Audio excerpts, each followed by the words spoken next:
All right, welcome to another edition of International Soccer Break. This is the onside, offside version where we debate a specific topic. And today, to help me debate this particular topic, will be it's the U.S. national team boys, Rahi and Roy. So the current topic is Jozy Altidore went on the Kate Abdo, Maurice Edu, Clint Dempsey, Charlie Davies show called Kicking It, and made a very interesting comment where he said his generation and the 2014 U.S. men's national team would beat the current U.S. men's national team.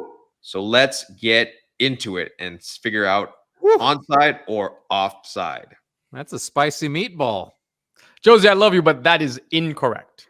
That is incorrect. He did say, though, that this current team is more individually talented.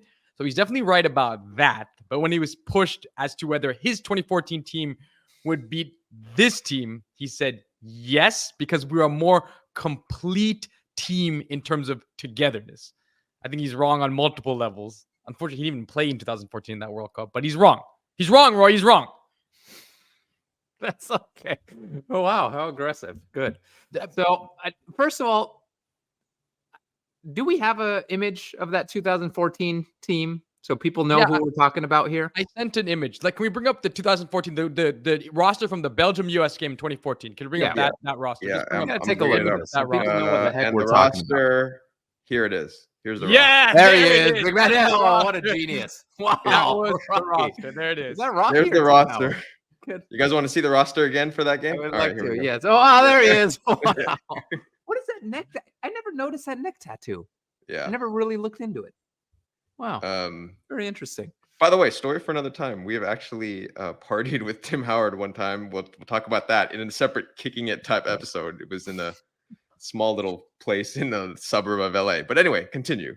Roy, what you got for this one? So first of all, what he said is being taken out of context. He didn't necessarily say that the 2014 World Cup team is better than the 2022 World Cup team. He said the teams of his era can beat the current team. The current team has been the team for the past 3 years. It's been virtually the same team. Add Balogun, add Lund, add a couple guys. It was the same 2010 to 2014. Similar team. Some players dropped off in 14. But with that context in mind, do the teams of that era versus the teams of this era, who would win? I'm going to take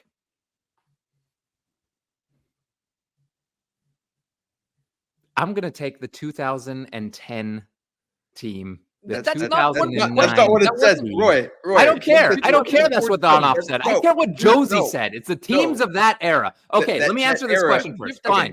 I'll answer this question first. Answer this first, and then we'll get into that.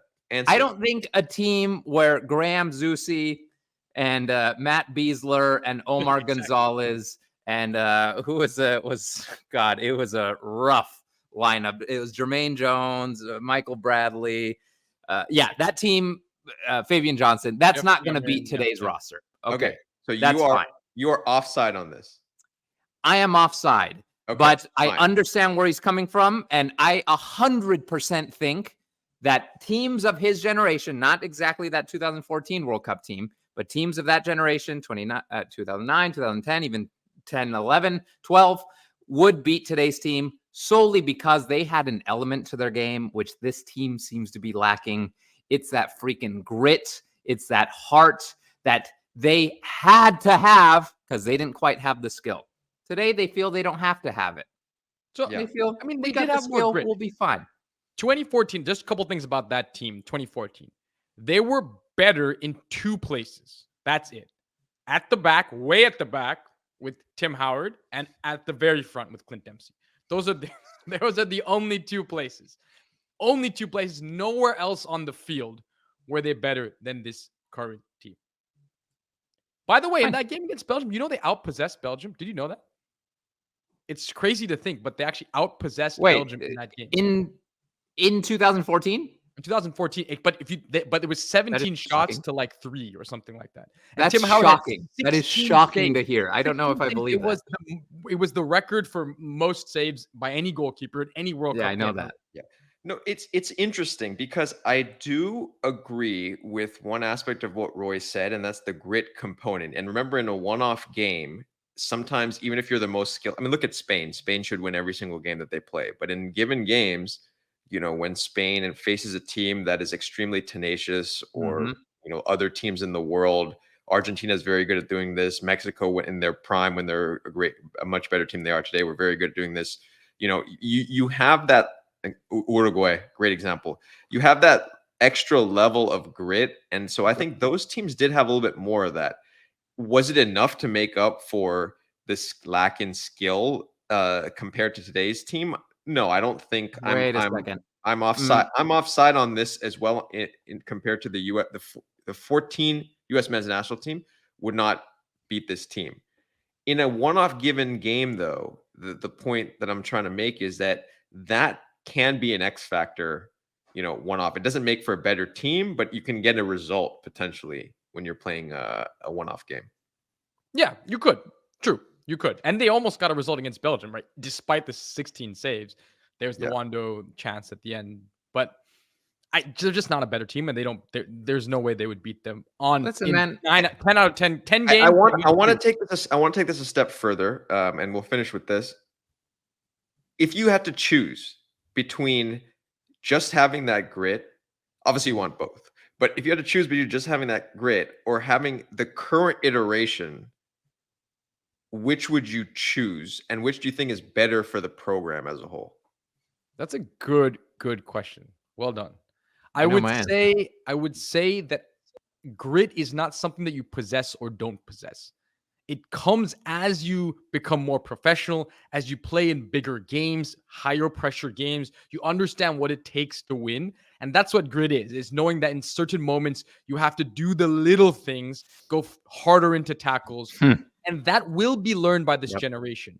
So for me, I would take talent over grit, because grit you learn. If you put yourself in the fire pit over and over again, that's where Hmm. grit comes from. So I would take talent all day over this grit concept, because it doesn't exist that way.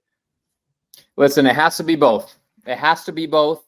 So I value grit. With this edition, I value grit more than talent, because yes, we have much more talent than we did back in 2009, 2010. But without that grit, we're not going to be able to punch above our weight. Look at the 2009 team beating Spain 2-0. Yeah. Look who they beat on the way there. Look what they did in the final against Brazil. This team, can you imagine this team today doing that? No. Maybe the Not in the current way edition they of did it. No, Spain. not in the way they did it. No. No, With that absolutely team not. playing counterattack. Our team has proven time and time again that we cannot punch above our weight. We do not have that extra element to put us above teams that are slightly more skilled. Right now, it's a level playing field against everyone we play against. If they are slightly more skilled, good chance they're going to beat us. If they're a lot more skilled, good chance they're going to beat us by quite a bit. And it's What not about going to be England? close. What about England in the World Cup? That to me was one a example? Look at the very rest good of the game. performance against a good England team that might be the second best team in the world. Sure, but they didn't have a good game. That was quite clear. They did not have a good game. England's not going to play phenomenal every single time. It wasn't the same Jude Bellingham. It's a different England team from the one now, and they didn't have a good game. So simple as that. You can't. We That's an don't have the excuse. grit, Teams so don't we just have can't punch bad above our games. weight. That doesn't happen. They don't wake up in the World Cup in their second game and say, "Oh, we're just not up for it." I would say They it's weren't. actually this is a conversation for another time, I think, but I would say it's actually a little bit to do with little strategic and also the mentality coming into games, because when you're going. I remember that game very clearly, the Confederations Cup game against Spain. That's, in my opinion, is still the best win we've ever had in the program, and I think that's not really debatable. You could say the Mexico World Cup win, but this was against a team that hadn't lost in 2 years or something longer than that. And I think what it is when you realize you don't have the elements, right? You're going to approach a game like that in a very specific way where you're going to have to defend like crazy and counterattack on the moments that you have. I think when you're a more skilled team like this current generation, they go into games against much better teams and think, okay, we're just going to boss these guys around. And then they get rude awakenings. So I wonder if there was a shift in terms of the tactics and the mentality and just understanding when you're going into these games against better teams that you're not going to skill your way out of them. I wonder how this team would perform. I think that's it. It's tactically understanding you're the inferior team and then adjusting. Because if you remember that Confederations Cup, we did very poorly in the group stage. I think we got pounded by Italy. So this is not like that whole tournament we were excellent.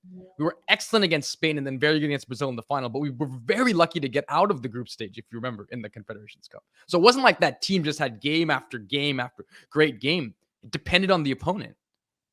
Yeah, listen, man, I think to be a successful team, you need the skill, you need the right tactics, but you need something that's hard to measure. You need the heart, you need the grit, you need that mentality that gets you over a team that's far more skilled than you are. You need all three. You can't look at everything so logically, so data-driven. If that third element is missing, your ceiling as a team is very low. I feel right now that third element is missing for the U.S. men's national team. I don't really see that grit. I don't really see that extreme passion that teams of the past had, where they're bleeding, where they're cut and scraped everywhere, but they keep playing. I see Pulisic hurt his ankle a little bit and asked to be subbed. So that's a problem that I'm having with this team. And I think that's going to put them up. I grew up watching Argentina. I grew up watching Peru. I grew up watching the U.S. These are teams that had grit, that had heart, that had passion. They were known for being warriors. And I don't know if I would call these guys warriors right now. I don't know if I'd call Balogun a warrior. I think it's tactics. You're saying grit, and what you mean is tactics. Even those Argentina teams, remember Argentina against Germany in that World Cup, they got pasted. Like that's just tactical. It's not that they don't have grit, right? Grit in our case with the U.S., what you're not seeing is tactical acumen to understand how to play superior opponents. That's what it is. What makes Uruguay famous? Is it tactics? Answer that one. They've had an excellent. They had Maestro Tavares for ages, right? And so he's probably tactics. the best manager in the world. Tactics is the famous thing of Uruguay. I know that word. It's garra. I've learned it's not tactics. It's garra. That is grit. But it's that understanding. Heart, this is the way we're going to play.